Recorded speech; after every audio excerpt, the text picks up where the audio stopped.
Hello students, welcome to my channel genius classes powered by genius inter college Barnal Mainpuri. तो देखिएगा, जैसे कि मैंने पिछले लेक्चर्स में आपको बताया था कि किस तरीके से कॉनकेव मिरर और कॉन्वेक्स मिरर के इमेज बनते हैं, कि जो हमारे इमेज फॉर्मेशन है वो कॉनकेव मिरर का और कॉन्वेक्स मिरर का किस प्रकार है, यदि हम ऑब्जेक्ट को कहाँ रखें तो उसका जो इमेज बनता है वो कहाँ बनता है। तो देखिएगा, जैसा कि हम बता चुके हैं, इसमें क्या था, इसमें हम जानते थे यदि हमारा ऑब्जेक्ट इस प्लेस पे रखा है तो हमारा इमेज यहाँ बनेगा, साथ ही साथ उसका नेचर, साइज और बिहेव कैसा होगा, डायरेक्ट होगा या वर्चुअल, जो भी है हम देखते थे।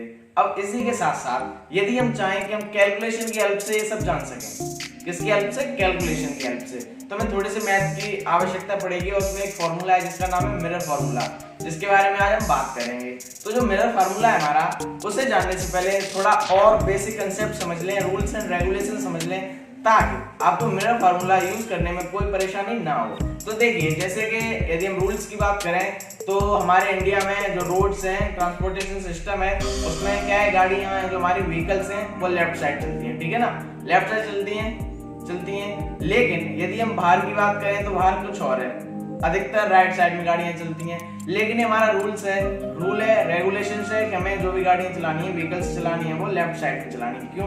ताकि एक्सीडेंट ना हो, सभी लोग समझ जाएं, एक जैसा कार्य करें। ऐसा ही कुछ यदि हम अल्फाबेट की बात करें तो अल्फाबेट में ए, तो ए हम सब लोग एक जैसे लिखते हैं, ए। क्यों? ताकि हमारा जो कन्वर्सेशन है वो खराब ना हो, नष्ट ना हो, ताकि सभी लोग समझ सके कि हाँ भाई ये ए है। यदि हम बात करें वन, तो एक, ये एक है, सबकी भाषा के लिए एक है। वो यदि अलग अलग अपना अपना रूल चलाएगा तो गड़बड़ हो जाएगा, नष्ट हो जाएगी, हमारी कन्वर्सेशन खत्म हो जाएगी।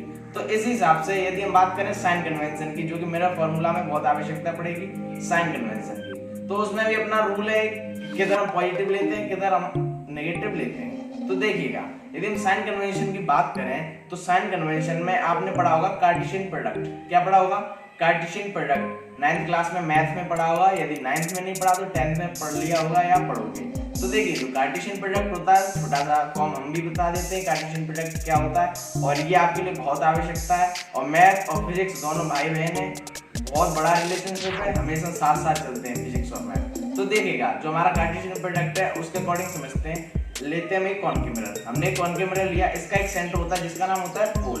क्या होता है? पोल। तो ये हमारा जो पोल है, इस कार्टेशियन प्रोडक्ट का पोल है, वो रिफ्लेक्टिंग सरफेस कॉनकेव मिरर का यदि पोल है तो इस पोल को हम बोलते हैं ओरिजिन। यदि कार्टेशियन प्रोडक्ट की बात करें तो इसे हम बोलेंगे ओरिजिन। जिस जगह x और y की वैल्यू होती है 0,0, दोनों की वैल्यू क्या होती है? 0। तो देखिएगा, जो हमारी वैल्यू 0,0 है, ये हमारा ओरिजिन होता है। अब ओरिजिन से क्या, यदि ओरिजिन से आपके अनुसार मैं राइट साइड चलूं, राइट साइड, तो सभी वैल्यू पॉजिटिव होती हैं, जितनी भी वैल्यू होती है वो सब की सब पॉजिटिव होती हैं। साथ ही साथ यदि हम अपने इधर चलें लेफ्ट साइड तो क्या होगी, सभी की सब वैल्यू नेगेटिव होती हैं। इसी अनुसार यदि हम ऊपर की ओर चलें तो सभी वैल्यू पॉजिटिव्स होती हैं, +1 +2 +3। नीचे की ओर चलें तो -1 -2 -3। आप समझ सकते हो, x एक्सिस y एक्सिस होती है, ठीक है, x x dash y dash. तो देखिएगा, ये होता है हमारा कार्टेशियन प्रोडक्ट। इसी के अनुसार जो कि हमने यहाँ कॉनकेव मिरर रखा है, उसके इधर वैल्यू लेंगे जितनी भी, तो वो सभी हम नेगेटिव वैल्यूज लेंगे, और इधर जितनी भी आएंगे वो सब पॉजिटिव वैल्यूज आएंगी। तो देखिए, आप समझ सकते हैं, जो हमारे ऑब्जेक्ट हैं हमेशा इधर रखे जाते हैं, तो हमारे जितने भी ऑब्जेक्ट की डिस्टेंस होती है वो नेगेटिव होती है।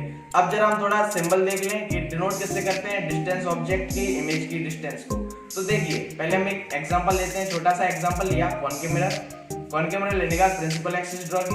प्रिंसिपल एक्सिस ड्रॉ करने के बाद अब मैं एक ऑब्जेक्ट लेता हूँ, ठीक है, मैंने एक ऑब्जेक्ट लिया। अब क्या करता हूँ, प्रिंसिपल एक्सिस के मैं पैरेलल रे डालता हूँ।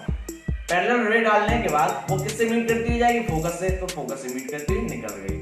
अब इसके हम दूसरी रे लेते हैं जो कि हम फोकस से मीट कराते हैं, तो हमने इसकी दूसरी रे ली और फोकस से मीट कराते हुए स्ट्राइक की कॉनकेव मिरर पे। तो ये स्ट्राइक करने के बाद जब ये रिफ्लेक्ट होगी, रिफ्लेक्टेड रे में कन्वर्ट होगी, तो ये पैरेलल टू प्रिंसिपल एक्सिस निकल जाएगी। अब देखो, जिस जगह ये दोनों रेज मीट की हैं, जिस जगह ये दोनों रेज मीट की हैं, वहां हमारा क्या बनेगा, ऑब्जेक्ट, जैसा कि आप जानते हो। तो जो ये ऑब्जेक्ट बनेगा, इस ऑब्जेक्ट से लेके वो इमेज बनेगा, तो इस इमेज से लेके पोल तक की डिस्टेंस को हम क्या बोलेंगे, v से डिनोट करेंगे। किससे? v, स्मॉल v से। इमेज और पोल की डिस्टेंस जो भी होगी उसे हम v से डिनोट करेंगे, और जो हमारा ऑब्जेक्ट था, ऑब्जेक्ट से लेके पोल तक की डिस्टेंस होगी उसे हम u से डिनोट करेंगे। किससे? u से। तो आप समझ गए और साथ ही साथ जो हमारा फोकस है, क्या है, फोकस है, फोकस से लेके पोल के बीच की जो डिस्टेंस होगी उसे हम स्मॉल f से डिनोट करेंगे, या हम कहते हैं फोकल डिस्टेंस। तो आप समझ गए u कौन सी डिस्टेंस है, v कौन सी डिस्टेंस है, और साथ ही साथ स्मॉल f फोकल डिस्टेंस।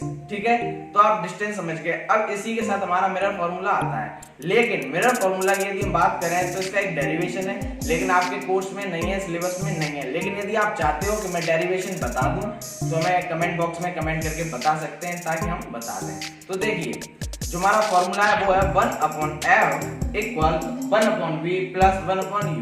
ठीक है, क्या है, 1/f equal to 1/v plus 1/u। f focal distance, v image distance pole से लेके इमेज तक की, और u ऑब्जेक्ट से लेके पोल की डिस्टेंस। ठीक है, तो आप ये समझ गए, ये है फॉर्मूला। इससे आप क्या हेल्प कर सकते हो, इससे क्या कैलकुलेशन कर सकते हो।